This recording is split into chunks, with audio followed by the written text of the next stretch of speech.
जय हिंद दोस्तों, मैं संजय कुशवाहा घुटनी सिवान बिहार से और आप अभी देख रहे हैं मेरा यूट्यूब चैनल संजय समीक्षा।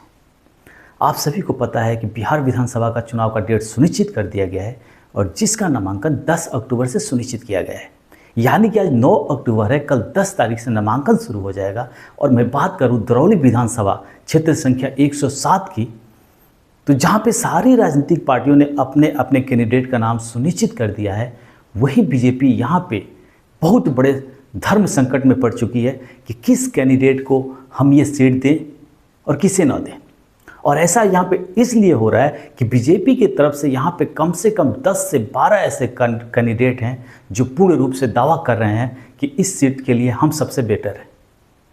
और ये ऐसा सिर्फ इसलिए हो रहा है कि जहाँ सारी राजनीतिक पार्टियों में 1 से 2 ही चेहरे हैं, वहाँ बीजेपी में 10 से 12 चेहरे हैं।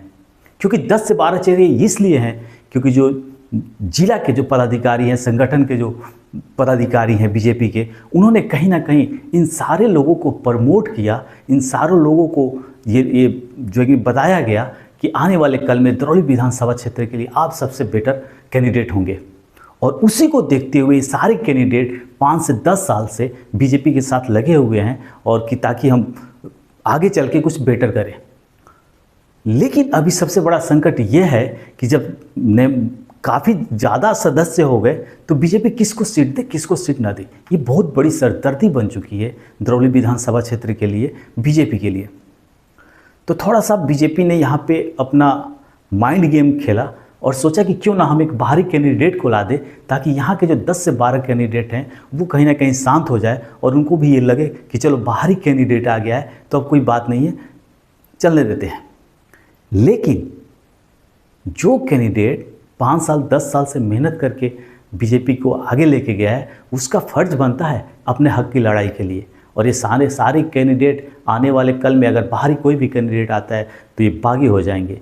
अगर बीजेपी में रहते भी हैं तो जो एक दिल से नहीं रहेंगे, इनका सपोर्ट नहीं होगा और उसका खमियाजा आने वाले चुनाव में बीजेपी को पूर्ण रूप से उठाना पड़ेगा। क्या बीजेपी को यहाँ पे कैंडिडेट अच्छे नहीं मिले? कैंडिडेट मिले, लेकिन नंबर ऑफ़ कैंडिडेट इतना ज़्यादा हो गया है कि सुनिश्चित नहीं कर पा रहे कि हम किसको दें किसको नहीं दें। क्योंकि इनको डर है कि एक कैंडिडेट को देते हैं और 10 कैंडिडेट अगर जो है कि नहीं नाराज़ होते हैं तो कम से कम उनके जो वोट बैंक है उसका इतना प्रभाव पड़ेगा कि बीजेपी यहाँ पे हार जाएगी। और उसी के डर से इन्होंने बाहरी कैंडिडेट का चयन किया ताकि फिर से यहाँ का माहौल सही हो। और बाहरी कैंडिडेट आएगा तो कहीं ना कहीं ये लोग थोड़ा सा बैकफुट पर रहेंगे, उस तरह का बर्ताव नहीं करेंगे।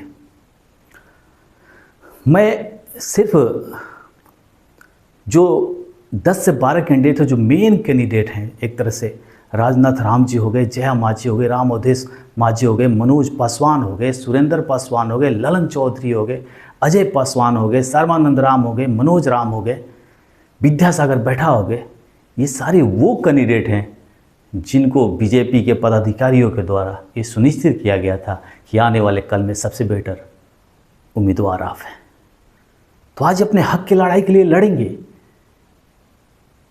क्योंकि आपने अपने लाभ के लिए इन सबको प्रमोट किया और इन सबको ये बता कर रखा कि आप सबसे बेस्ट हैं, आप सबसे बेस्ट हैं, आप सबसे बेस्ट हैं।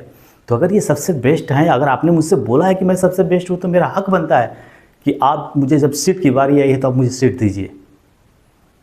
तो बीजेपी के लिए बहुत ही बड़ा सरदर्द बन चुका है दरौली विधानसभा। आज 9 तारीख है और अभी तक सुनिश्चित नहीं कर पाई है कि किसको सीट दिया जाए और किसको सीट न दिया जाए।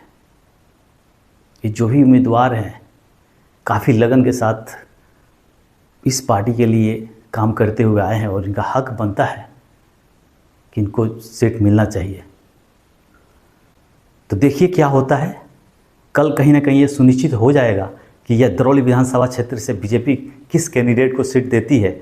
लेकिन कहीं ना कहीं ये हमेशा अगर बाहरी कैंडिडेट कोई भी आता है तो बीजेपी का यहाँ पे पूर्ण रूप से जो मैं ये ज़रूर कर सकता हूँ कि बहुत ज़्यादा नुकसान होगा। क्योंकि जो सारे कैंडिडेट हैं इनके कुछ पर्सनल अपने वोट बैंक है जो इस चुनाव पे असर डालेगा और इस सबको दिखेगा चुनाव के बाद।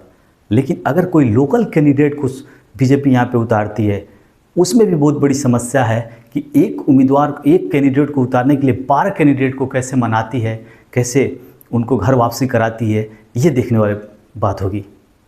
लड़ाई बहुत टक्कर की होगी जो भी कैंडिडेट होगा, लेकिन उस कैंडिडेट का पहले अपने कैंडिडेट को किस तरह से वो मिला पाता है, वो सबसे बड़ी बात होगी।